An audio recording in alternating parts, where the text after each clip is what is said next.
Kita udah bicara dengan pihak bank, jangan beli SRB atau SBN. Peruntukannya untuk apa berapa? Suka-suka banknya. Ada bank syariahnya kan? Oh, ada bank syariah. BSI. BSI satu lagi apa ya? Ada syariah 2 kalau Oh, nggak jadi salah. duanya syariah. Iya. Dananya bagi rata, Pak? Enggak, ada proporsinya beda-beda. Paling besar apa, Pak? Bank apa? Nanti kita atur. Itu memang dari besok ya, mulai besok dari jam berapa Pak? Harusnya cepat. Siang malam ini saya tanda tangan. Besok udah masuk ke bank-bank itu. Yang ditandatangani KMK atau KMK? Ya pindahin duit aja. Untuk mastiin itu uangnya tidak akan digunakan untuk beli SRBI atau SBN, seperti apa, Pak, nanti mekanismenya? Kita udah bicara dengan pihak bank, jangan beli SRB atau SBN. Peruntukannya untuk apa berapa? Suka-suka banknya. Yang penting kan kita likuiditas masuk ke sistem. Kok biar dananya nggak ngendap itu gimana Pak? Sekarang permintaan lagi menurun ya Pak? Ini, jadi orang pernah bilang juga seperti itu bahwa kredit nggak akan naik kalau ekonominya nggak maju gitu kan. Sudah pernah kita balik, kita kasih uang banyak, kredit tumbuh juga. Kenapa? Ketika bank-bank itu punya uang lebih, ada cost of kapitalnya kan. Kalau ditaruh di brankas, rugi dia. Misalnya nggak bisa taruh di BI lagi ya, rugi dia kan. Dia akan terpaksa menyalurkan kredit dalam bentuk kredit. Jadi yang kita paksa adalah diberi bahan bakar supaya market mekanisme berjalan sehingga mereka terpaksa menyalurkan, bukan terpaksa.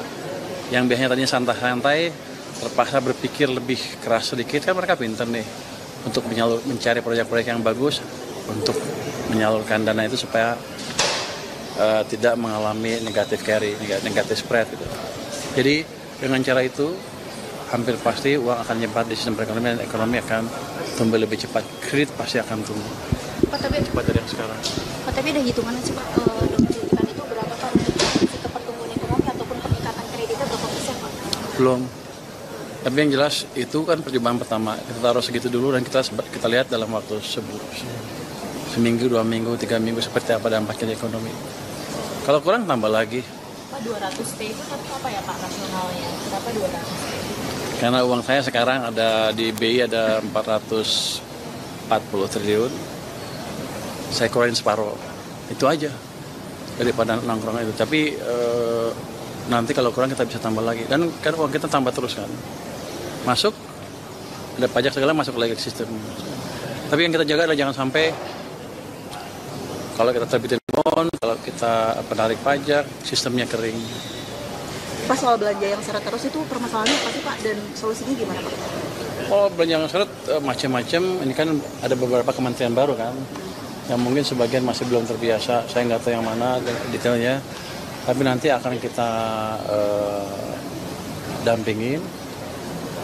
Pertama mungkin kita kirim orang dari keuangan untuk membantu mereka kalau nggak bisa proses surat-surat segala macam ya. Terus kalau nggak bisa juga kita dampingin.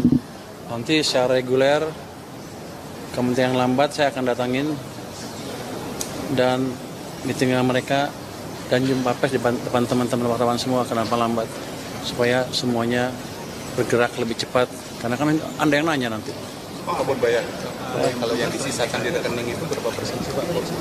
Ya.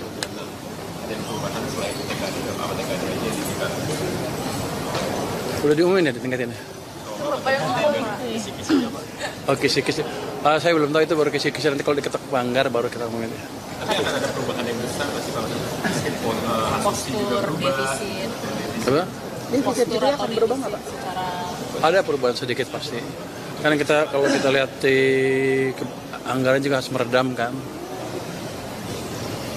keresahan daerah, tapi nggak keresahan daerah sampai titik tertentu. Fiskal untuk 2026 Bisa berubah juga, Pak. Berapa yang Anda tahu? 48. Oh, saya nggak tahu. Ini tergantung diskusi sama Banggar. Tapi itu bisa berubah Pak. Bisa berubah, bisa naik, bisa turun. Pak, soal rasio utang yang bakal ditingkatkan ke 43% itu gimana, Pak? Apa? Soal rasio utang yang bakal ditingkatkan ke 43%. Yang bilang siapa? Ada isu aja sih, Pak. Hah? Nggak ada. Oh, berarti nggak benar ya, Pak? Saya nggak tahu sampai sekarang saya belum dengar. Masih di 39 nanti, Pak? Ya seperti itu. Berarti masih dijaga di... Masih kita menjaga fiskal prudensi, kehati-hatian fiskal. Fokus saya sekarang adalah membuat anggaran yang ada atau yang nanti 2026 tuh dampaknya optimal dulu buat ekonomi, nggak ada yang nganggur, penyerapan anggarannya tepat waktu, dan uang yang kita serap tidak mengganggu sistem perekonomian. Itu utamanya. Nanti kalau itu optimal, baru kita pikirkan kalau perlu mesin atau bahan stimulus tambahan lagi ke perekonomian. Itu dulu. Kalau sekarang kalau misalnya saya kasih uang lebih banyak, padahal kementerian belum bisa nyerap, kan nggak ada gunanya. Tahun ini optimisnya ekonomi tumbuh berapa, Pak? Oh, saya baru 3 hari, saya hitung dulu ya. Tapi Lebih dari 52, Pak, dari target. Bisa. bisa mendekati itu. Mendekati 5,2%. Sekarang kan bulan apa sekarang bulan September, Oktober, November, Desember kan tinggal 1 triwulan kan. Anda lihat aja begini, seandainya nggak tercapai pun, seandainya triwulan keempat nanti tumbuhnya lebih cepat, saya yakin akan lebih cepat. Itu tanda-tandanya bahwa ekonomi kita sudah melewati titik terendah dan ke depan akan bergerak lebih cepat lagi. Itu yang paling Dorongannya penting. dari 200 triliun lagi apa akan ada dorongan-dorongan lain, Pak? Apa? Dari dorongannya dari 200 triliun yang tadi atau nanti ada kebijakan lainnya, Pak? Ke depannya insentif atau Itu dulu kita memastikan sektor swasta jalan, nanti kita lihat butuhnya berapa lagi. Kita pelajari dampak